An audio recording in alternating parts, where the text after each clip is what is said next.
мынау Мамышұлы көшесі, Кентау қаласы.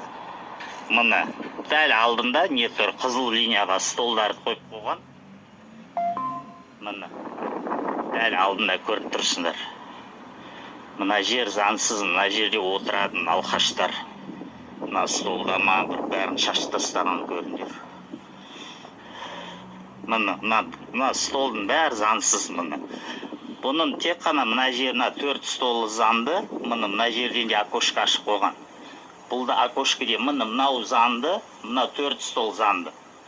Мына көрінер, бәр жерден алқаш, балқаш мына.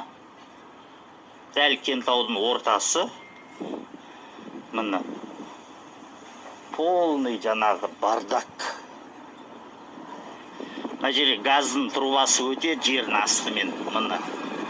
Сөйтіп дәл осы жерге газдың трубасы жердің астымен өтеді. Дәл осы жерге қызыл линияға мынандай нені ашып қойған, льдинка деген бәлені ашып қойған.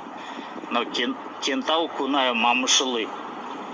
Бүгін 22 қаңтар 2024.